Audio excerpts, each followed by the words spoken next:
Welcome to the Solemn Vanguard channel. Today we're doing a Q&A. These are just some random questions from YouTube and Instagram, and I'll answer them. First question. Brian Price. What is the best way to try and get into premium if you have very few non-standard cards and your locals is primarily standard? Now obviously the best way to play the game in whichever format is having someone to play against.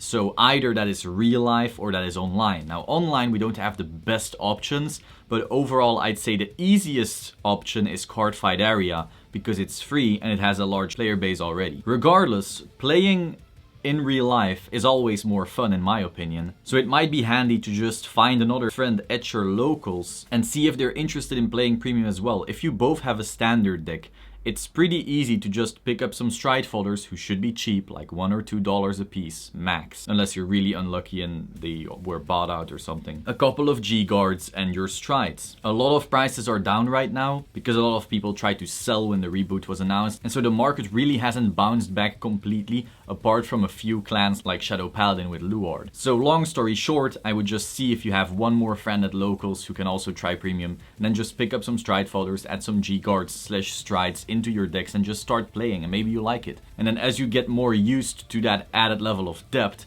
then you can start looking at what the meta is actually like, maybe get some other cards for the main deck and just start experimenting. Hussein Radi. A question. After BCS France, some people said that you just play meta decks and don't play your favorite decks. What is your response to them?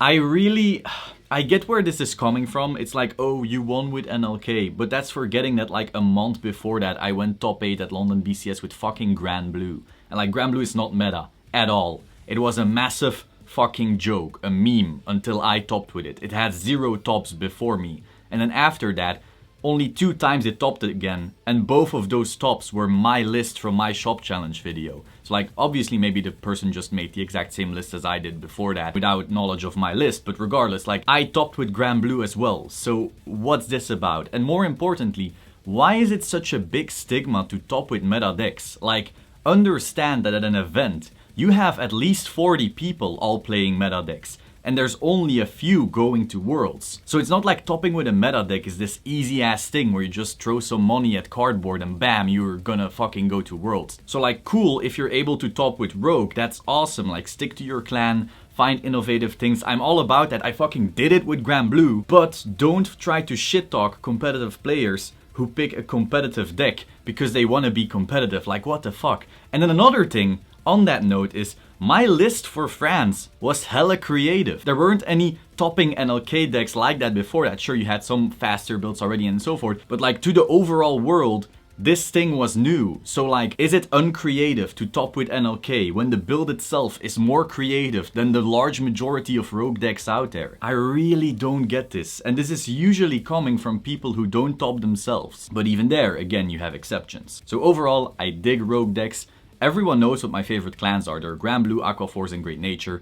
Shadow Paladin is also there because that was my first clan, but like, I don't know. Those 4 are my favorite decks. And when I see fit to play them, I will. But overall, I want to win. And if I think another clan will do that for me, cool. I don't see why you would be super prideful of taking a clan that by design will probably do worse. If you want to be hyper competitive, that is. Burakakiyus 111. Bruh, how can you not like dragons? They are the coolest shit. So this is an answer to the fact that I don't like the Dragon Empire clans because they're mostly dragons. And now, some dragons are cool, but I don't like clans that are only cool because they're dragons. I don't dig it. I find the art style on Aqua Force or Great Nature or Grand Blue so much cooler. And you know, those clans, some of them have dragons. And again, Maelstrom is fucking ugly as well, so. Maple Wings. As another Tavis player, how would you design a Tavis for standard, and should it have been designed with a potential for premium in mind? Don't want another case of random Maelstrom. A Tavis for standard needs to fix the problems the clan has right now. Those problems are, first of all, that defensive triggers are painful. So either it has a Valios-esque skill that puts people stuck at their power level. You know, Valios had that amazing cool skill, but then it was in the wrong deck. Too bad. Or it builds field, because Aqua Force is very reliant on hitting your pieces. Like, you can be the best fucking Aqua Force player in the world, but there is no amount of smart play that you can do to get to your pieces right now. So I would like to see cards like Shipra and Melania again, who are able to draw you cards, or cards that can actually get cards from the deck. Now obviously we don't want to become Shadow Paladin that just like fetch whatever the hell we want. That wouldn't be fair, but we do need something to build a field even when our hand isn't ideal. So something you could consider is something like Leopold. Leopold does the mill thing and then check top 4 and call something. We don't have to call 2 things. Maybe we should just ride, check top 4, call 1 thing. Something like that. We just need a way to get advantage without relying on those first 5 cards we draw. And then should it have to be designed with potential for premium in mind?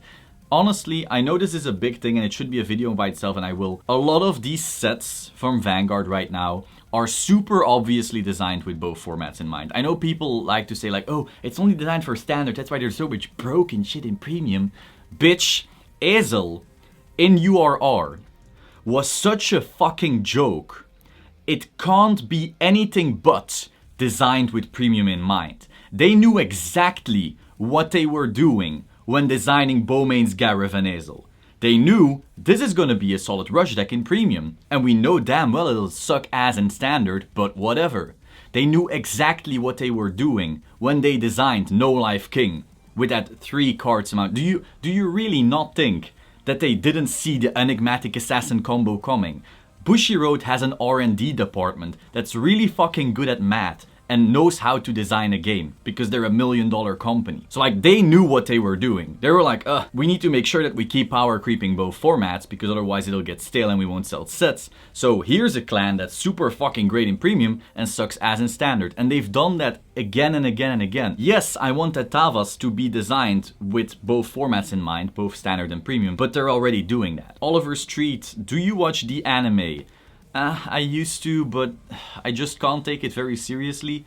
It's mostly an ad for the show, and like some episodes I really have fond memories of. I really liked Ren in the Revenger era. I really liked Jamie Alcaraz, how funny he was, and did his Aquaforce stuff. Like that was all cool. I really liked the first season of the anime because it actually showed someone who was getting into a card game, who was playing with his friends first. Like first he got 1 or 2 friends who played, and he got more friends, and he went to his local tournament, and then he tried to win there, and then he went to a regional and he bought packs and he opened them and he added a card into his deck and he lost and he got better, and like it showed the actual realistic life of a card game player. Now it's, oh, there's this alien space race that has flaming eyes, who has card game magic, and you need to stop them or they will blow up the world. Now, I don't know if that's what the anime is about right now. I know many seasons it has been shit like this, and I'm just out. I'm not interested. You know, it's fun. You can watch it and you can have fun, but overall I don't enjoy anime like that. I don't like shonen, I guess some would call it. I don't think this is shonen technically because it's not a Shonen Jump anime, but you know what I mean. I don't like that kind of anime. I'm much more interested in something like Full Metal Alchemist Brotherhood, Code Geass, or Psycho Pass. However, the first time Valio summoned Megiddo, the nut. Anyway, Oliver Street 2, favorite clan, Aquaforce, Great Nature, Grand Blue, Shadow Paladin, those 4. Doodle Frank 44, your accent sounds like a French Canadian sometimes. Can you speak French? Ho ho ho, baguette tomate. No, so I live in Belgium, which is a country with 2 languages. We have Flemish, which is like some sort of Dutch, and we have French. So I can speak very basic French, mais je ne suis pas très bon. So like I can, if there's a technician, like last week there was a technician who speaks French, I'm able to help him out, I'm able to answer questions, and I understand everything. But if I don't have to, I won't speak French. Oliver Street, what is your favorite card? Coiling Duckbill. James Molyneux, what are you most looking forward to when you compete at Worlds? Honestly, Worlds is so interesting to me. Last year, I was purely looking inward as a spectator, as most of us basically. And I was jelly as fuck because I saw some of the most top level competitive players all being in Japan, and I saw their Facebook posts because, you know, I did the YouTube thing, so I had quite some of those friends already, and I saw them like going to the locals there and learning from other top competitive players, because literally like all the best players of Vanguard in the world are suddenly in one place and they get to play against each other, they get to talk. Like that whole scene I was so jelly.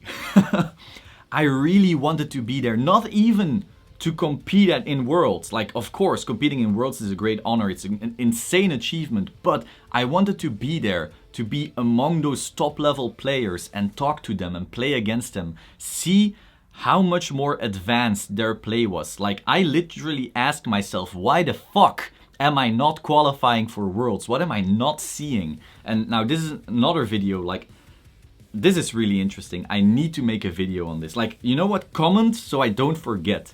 I need to make a video on what the difference is between Maxime 2017 and Maxime 2018. Because there is a massive fucking difference, but I didn't see it. I was so pissed that I wasn't qualified for Worlds. And there was a very good reason, but it really needs its own video. So I couldn't see how I could improve. I didn't see what fucking threshold I needed to go over. I felt like I had the game figured out, but somehow didn't fucking get my invite. So I looked at them, I was jealous, I wanted to be part of that epic fucking scene of top players. And so now I'm just incredibly excited to meet all those players, to play against them, to talk with them. More so than actually playing the event. Obviously it's still a great achievement, but that's the thing I really envied last year. And so now I'm very happy that I am qualified for Worlds. Fun fragger, oh fun fragger. Why Vanguard and not any other TCG that is on the market? Right, so this is an interesting one because I feel like Vanguard has flaws, but every other TCG has flaws that outweigh Vanguard's flaws, if that makes sense.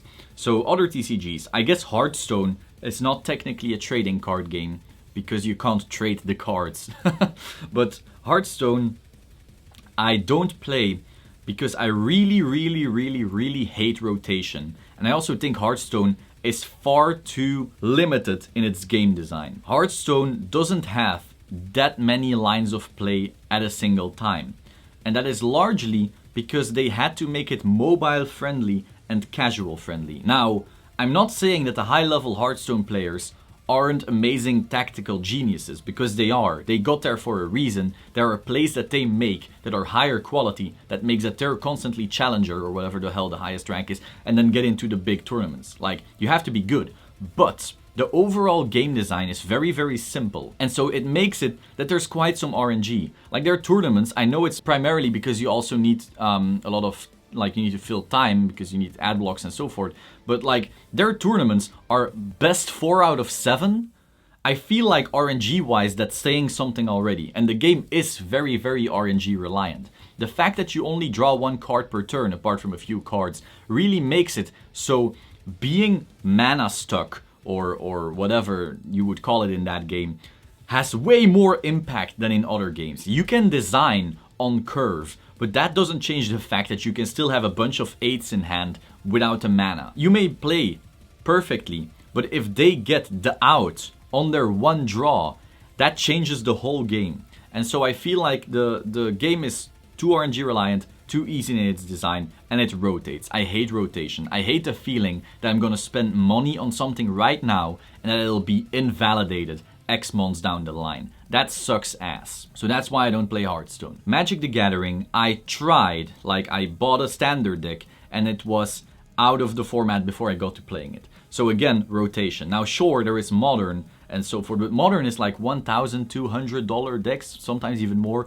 I'm not into that. It's also not the primarily supported format, which really hurts. I'm really afraid of Vanguard going that way, where it's standard being pushed real hard and then premium not being pushed. I would legitimately quit the game over something like that. So Magic, obviously, big push for standard, and their standard rotates, and I hate rotation. Again, the fact that you throw away all your cards after X time, and also limits the card pool. However, their card pool is still much bigger than other rotating games, so at least you have some deck building skill that's still part of there, and obviously the people who multiple times stop and go to GPs and Pro Tours and so forth are very good players, but so I don't like rotation. Then we have YuGiOh. I think YuGiOh is the best TCG apart from Vanguard for me. I like the fact that YuGiOh doesn't rotate. I like the fact that you now have a card pool of what, like 20,000, 30,000 cards? Something stupid like that. Because it just has existed for that long. And so some random ass card, you could be playing fucking in Mermail format. People suddenly came up with Aqua Spirit. A card from fucking what, 19.99, something stupid like that. I like that that's an option. I like the deck building creativity. The only thing I don't like in Yu-Gi-Oh is that the ban list isn't designed to balance the game. The ban list is designed to invalidate the top tier decks, so the next set can power creep out the slightly weakened decks so that you then buy more cards. And then apart from that, the most important cards for those top tier decks are then put behind secret rarity, but they're usually cards that you can put into multiple decks because they don't have a clan system. So you have something like the coming Pot of Indulgence or something like that. If that's a secret, that's going to be like a $90 card that everyone is going to look for, and you need 3. Obviously, it doesn't go into extra deck-based decks and so forth, but like that's beside the point. Look at fucking Ash Blossoms. Those cards were like $70 a piece, and you needed 3 for every fucking side deck. The game of Yu-Gi-Oh is essentially too expensive. Every single format changes incredibly fast because of their ban list and their power creep, which makes it so that if you want to be truly competitive in Yu-Gi-Oh, you need a sponsor. You need a shop that gives you every card you need, like this, every fucking week. If you go to a YCS and you played one deck, like let's say Danger Warrior FTK in fucking November, well, the next week you want Rongo Turbo because people are already siding against Danger Warrior FTK. And then after that, the next YCS or a regional, then you suddenly want to play Slash Draw FTK, and there you go again, you spend some more money. So if you want to be competitive in that game, you need to spend such ridiculous amounts of money to keep up with not only ban lists, but also like format changes and so forth, that it's not very sustainable. But overall, Yu-Gi-Oh is a very, very well designed game. I think it's infinitely more competitive than Vanguard Standard right now. Not infinitely more competitive, more infinitely competitively valid, if that makes sense. But yeah, it's far too expensive, and I don't like the design theory in using a ban list to keep selling more stuff. Oliver Street again, well, you have a lot of good questions. Are you enjoying the reboot of Vanguard and where the game is now? I honestly think the reboot was a massive mistake. I think Yu-Gi-Oh handled their power creep much better, as in just creep more. I think it makes for much more interactive, skill-based gameplay, and sure, you've had your degenerate formats in Yu-Gi-Oh, I'm not saying that. I just think it's, from a competitive standpoint, it's much more interesting to add rather than to go back. Apart from that, because you had this format split, you create two communities who are somewhat fighting each other because the two games are so... they just attract very different kind of players. Overall, I find Premium is very comparable to Yu-Gi-Oh! In that you're really starting to have a big card pool where you can innovate, and where obviously you will have certain combos that are just vastly superior than others because the amount of RNG in the game is decreasing. So things that are better become objectively better. Whereas if there's more RNG in a game, even if something is objectively better on paper, the RNG can throw off your results. If we look at, for example, the Q4 and Champions of Asia meta, OTT was an oppressive, overpowered, ridiculous beyond belief deck. But sometimes other shit topped because of RNG. If RNG was taken out of the game, OTT would have destroyed everyone. Now, maybe that's not completely fair to say because the fact that they affected RNG was the reason that they're so good. I guess what I'm trying to say is that in Premium, when something is oppressive, it becomes obvious because even RNG can't stop it. Whereas if something is oppressive in Standard, RNG can still topple it over, so we get random results that don't necessarily show the power of a deck. So this will then attract very different audiences. A hyper-competitive player will not enjoy going into a tournament where he knows there is a solid likelihood that a below-average player will beat them purely because of variance. And so that, paired with a much simpler game, makes it so both formats are almost different games, thus have different communities, different fans, and sure there's some overlap, but that then creates friction. And I don't think the game of Vanguard was large enough to sustain that. I really put a lot of thought into this. I feel like when you look at a game like MTG and Yu-Gi-Oh, you can completely outskill opponents to a point where casual players get completely destroyed consistently. You would say, that's less fun. That's less casual friendly. And casual is not meant to be derogatory. Like, you can play a game purely to have fun And that's alright, but it's just a word to describe the divide between various people. So you could say MTG and Yu-Gi-Oh are much less casual friendly, and you would be right. And yet they still sustain much better, because I believe that your less competitive majority looks towards the competitive minority to judge the game's validity. I feel like if Magic and Yu-Gi-Oh lost its competitive YCS crowd and its competitive GP crowd and its competitive Pro Tour crowd, then the games would topple and fall over. Because why would you compete knowing that what you won wasn't deserved? Why would you compete when being the best is meaningless, when winning is largely variance? And so I guess the reason that Yu-Gi-Oh and MTG just have been doing so well for so long is obviously because they have been long around, so they have the nostalgia and so forth.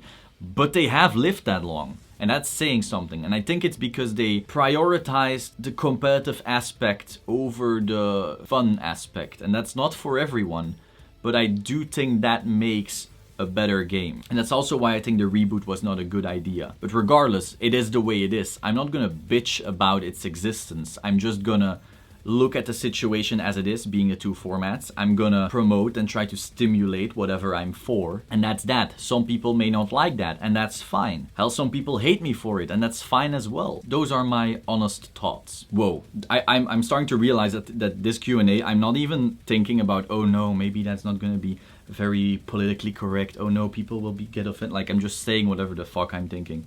Tranman237, are you planning to come to the USA anytime soon? I've been 2 times to New York, both times. I really want to come to the USA. The problem is Vanguard doesn't incentivize me coming to the USA.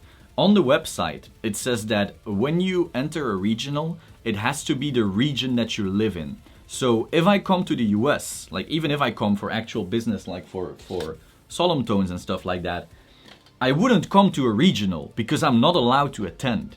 So I wonder if one can ask like Bushiroad up front whether you can join and like that they take care of it or something, but on their site it says you can't. So even if I came to the US, I couldn't come to a regional. I fucking hate that. I think they should make it so you can attend anywhere, so that way you also incentivize hyper competitive players to keep traveling. But I guess some people would be against that. I get why. But yeah, I don't plan on coming to the US anytime soon, even though I would really, really want to. Allstill626, are you going to try the Bakugan TCG? Fuck no. I'm sorry, but I don't know. Bakugan was beyond my time. I had grown up a bit too much, and I looked at Bakugan and I thought, nah. I'm still on the Pokemon, Yu-Gi-Oh boat of like when I was young. Those were the big things, and Bakugan was 3 or 4 years too late for me. Tears Falling. Since I am into heavy music like you, what is your favorite band and why? As I Lay Dying. Essentially, I listened, like, first, when I was 12 or something, I listened to Disturbed and Linkin Park as my 2 favorite bands. And so I thought, whoa, I'm such a fucking heavy-ass metalhead. And then I went to Grass Pop Metal Meeting, which is the biggest metal festival in Belgium. And I went to look for bands like Disturbed and Linkin Park. And to my great surprise, there was something heavier than Disturbed. What the fuck? And so that was As I Lay Dying. So me, little old me, covered in completely blue clothing, like, you know, fluorescent blue clothing. For some reason, I thought I would fit in with the metalheads. Little old me thought, what the fuck is that screaming? Are they slaughtering someone? And I go in the tent and I am amazed. It is such amazing fucking power coming from that one muscular epic man. And I thought, damn, that is my music. And so that was As I Lay Dying. So then I looked them up and I was hooked ever since. So that's the first band that introduced me to metalcore, to that fucking... I can't describe how much I love that music. You can work out to it, you can feel motivated by it, like, I love that music, just hella heaviness. Also, do you think card games are addictions? They can be. Some people keep on spending money on it. Not me. It can be an addiction. Anything can be an addiction. If it fuels dopamine and it makes it so you make irrational decisions, I guess it can become an addiction. If you would go to jail, for what would you like it to be? Well, I wouldn't like to go to jail. But if I had to be in jail for something, and I guess the rational answer would be, I hope it's for something very minor, like robbing a candy store so that I'm out immediately. That is what I'd like, you know, not being in. But let's say you said, oh, but it's a forced sentence of your whole life, so be creative with what you want to be in for, because you're gonna be in for life anyway. Then I would want to be in for murder. Like, obviously, prison life is tough. But if you're in prison for something stupid, like, I don't know, banking fraud or something, then you're gonna get picked on in the prison. The other cellmates will be like, oh, that's the banking dude. Let's, yeah. Whereas if you're in for murder, they're like, maybe we shouldn't. Now, obviously, if you're only in for one little murder, they will probably still think they can take you on. So I would want to be in for steroid rage-induced multiple counts of pedophile murder. And I know that sounds really weird probably, but hear me out. This is the plan, you know. You want to have your prison life to suck the least amount possible. So you want to be in for something scary. Meaning, you want to be in for something they think, damn, we can't take this guy on. Meaning, if it's steroid rage induced, that means you're a huge guy. You took so much steroids that you went into rage. So, you have the steroids, meaning you're a huge guy, so you're less likely to be attacked already. But then on top of that, you also murdered a bunch of pedophiles. So not only are you in for, you know, arguably justified reasons, you're also the guy who murdered a bunch of pedophiles. So I think that'd be the ideal answer. If you're forced into being in prison for life and you get to choose the reason, it'd have to be that. Because you would be the guy who comes in, who is bigger than everyone else, and you're in for murdering a bunch of pedophiles. I think that's dope. I think that would be the reason. Now let's get into hopefully some happier questions that aren't fucked up. Trigger Happy Paladin. What type of cards do you think Aquaforce and Great Nature would need to be top contenders without being outright broken? I think Aquaforce needs a card that says when you write this card you win the game. As I said before, Aquaforce needs a way to stop defensive triggers from mattering, and they need to plus in some way. I think Great Nature also has this problem, but not as badly because they have Leopold. But I feel like they need to go deeper in on the gacha. You know, Great Nature has this stupid fucking mechanic where they mill something random and then something happens. But the issue is that's even more variance that they're adding into the game. Now obviously, because it's divided between normal and trigger units, you still know that there's a much higher likelihood that you mill a normal unit, because you just run more of those. But I think there should be a way to either affect what your top deck card is, so that by doing smart lines of play, you can still choose which effects you're getting, or what you get out of playing with that should be impactful. Right now we only have 3 cards that actually mill, and then they added that fucking ass of an engine called Hamsuke. Our final triple R was gonna be, you know, some card that maybe did something with the milling. No, here's just some stupid ass ride chain, which by the way, didn't top at all, and all the good players cut it for Bison, so I just think they should go deeper in on one mechanic instead of going, oh, here's this mechanic and here's another one and here's another one. Look guys, now you have multiple builds. Now you can get creative with building, even though there's clearly one objectively better and you're just missing a bunch of cards to make that truly good. Like look at fucking OTT. You now have the choice of playing either Imperial Amaterasu, Magus or the Witch stuff. But the Magus and the Witch stuff is so obviously outclassed by what already exists that people just took the good Magus cards, plopped them into Imperial Amaterasu, and you're like, there we go. So now you have these bunch of dead cards that don't serve a purpose inside your card pool, and what are you gonna do? Like, I think, while I understand it's good to have budget options, but it's not even budget because Magus is still in VR, I think they should just go deeper on generic support. Now, I do think people will start teching in Witch Coco because creating protects is dope. But I'm not sure if it's enough. I don't know. I really think they shouldn't try to give various build options when there's barely enough cards to finish one build already. Final question, Kylon MFG. Will you do a World video whether you win or lose? I will definitely do a Worlds vlog, doesn't matter if I win or lose, because going to Japan is fucking awesome. And again, like I said, going in that competitive scene with the best players in the world and just talking to them, playing with them, like all of that is so fucking epic that it's almost irrelevant what happens on the day itself. Definitely that deserves a video. And as I said before, I will make a vlog for my personal channel, Maxim Solemn. I will make a link so you can subscribe there, where I just show you everything. And then I will make another video that's 100% focused on Vanguard that's going to be on this channel. So if you want a full Japan trip, you can check both videos. If you only want one or the other, you can check the channels. So that is all for the Q&A today. I hope you found this interesting. If you did, please subscribe to the Solemn Vanguard channel. Click the bell button to stay up to date. My voice is dying right now. But yeah, let me know your thoughts. I will see you soon. Ciao.